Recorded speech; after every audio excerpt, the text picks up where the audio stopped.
If you're going to read one book on relationships, do yourself a favor and skip the self-help books with all the how-to books and look into something a little deeper. There's no better guide into this thorny realm than the Jungian analyst James Hollis. Hollis wrote a little book in the 1990s called The Eden Project, which will pretty well turn everything you know about relating to others on its head. Hollis begins the book with the image of a male cardinal that appears 2 to 4 times a day at the window of his consulting room and repeatedly bangs himself into the window. Now, Hollis finds an explanation for this behavior, which he feels resonant, whether it be true or not. He's told that the cardinal has lost his mate and believes he has just seen her in the reflection of that window. With unbounded joy, he flies to her and is stunned over and over again. Hollis had seen his mate and their brood 2 years previously and has seen them no more, so this theory of loss haunts him. From the cardinal, we move on inside to the heart of the book and to what Hollis really wants to tell you. And I think many won't like it. In fact, I once had a friend say they wanted to throw the book across the room. But if you really want to shape up in this area of your life, you need to listen to him. This is a book that requires periodic rereading as you adjust and grow in and out of relationships. Now, Hollis makes it clear from the beginning that this book is no practical guide to fix a relationship. Its intention is to provoke thought and response, and to serve as a sort of corrective to the generalized fantasies about relationships that permeate our culture. He wishes to inspire a desire for personal growth as opposed to the fantasy of rescue through others. And what fantasies? As Hollis points out, we are surrounded by them, on screen especially, in the many romantic comedies that Hollywood spews out, and in commercials and even in talk shows as therapists are invited to fix a relationship and participants are asked to fill in bland questionnaires that will take them no closer to their goal. The message in the Eden Project is best summarized by Shams Tabrizi, who was the Persian poet Rumi's spiritual teacher, and who said, "The summary of the advice of all prophets is this: find yourself a mirror." If there is a single idea which permeates this book, it is that the quality of all of our relationships is a direct function of our relationship to ourselves. Now here's the problem. We are guided by the things we do not see in ourselves, things that reside deep in our unconscious. As Hollis puts it, we need to acknowledge that the character of all our relationships arises out of our first relationships, which we internalized and experienced as an unconscious, phenomenological relationship to ourselves as well. Out of that relationship comes the depth, tenor, and agenda of all others.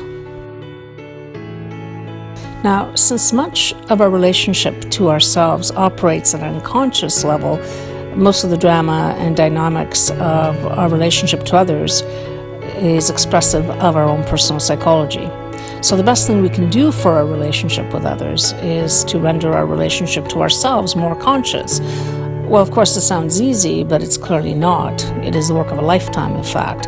And though hard, it is the most exciting project of all. Although the larger self is unknowable, we can perhaps glean its intention, Hollis suggests, through body, affect, cognition, symptom, dream image, and the like. In Greek tragedy, one feels the earth shudder when a protagonist claims complete self-knowledge. At that moment, one is certain that the gods begin their work to stun the person back to the proper humility of Socratic questioning. This is why the works of classical Greece are so powerful. They hit you right between the eyes. So how we read our ego selves with respect to others begins at birth. The child experiences bonding or a lack of it as a statement about the world at large. Is it reliable? Is it protective? Or is it unpredictable, even hurtful? Hollis says we have wounds and the clusters of energy that accompany them because we have a life history. The deeper question is whether we have the wounds or they have us.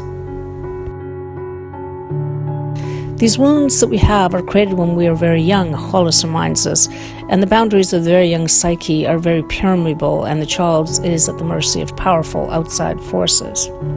As Carl Jung himself said, parents should always be conscious of the fact that they themselves are the principal cause of neurosis in their children. So what is to be done? We need courage, Hollis says. Courage to look within and own what we find.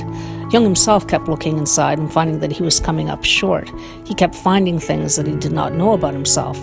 This is a repeated humbling of the ego, but a necessary one. Jung also observed that the most profound encounters with our deeper self are usually experienced as defeats for the ego. That is the only way consciousness can enlarge. Ego thinks it is all, but is actually composed of many voices and directives, often at war with themselves.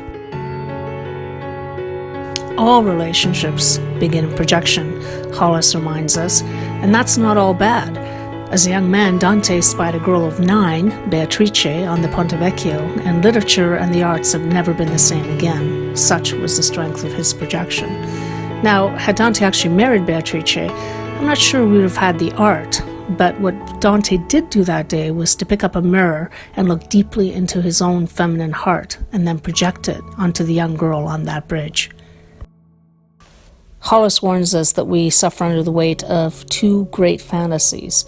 The first is that we are immortal, and the second is that there is a magical other out there that will make us whole. The search for that other is futile as the cardinal who pecks at its reflection, but who continues to do it anyway.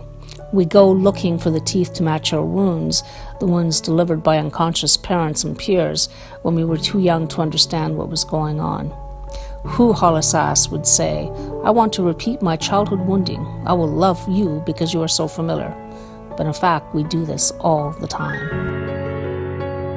It gets even more complicated. Hollis points out that given the erosion of the tribal myths, which once helped connect our ancestors to the gods, one can even suggest that romantic love has replaced institutional religion as the greatest influence in our lives. So, to be clear, the search for love has replaced the search for God for many. We are destined to fall unless we pick up that mirror and find out what is driving us this way or that.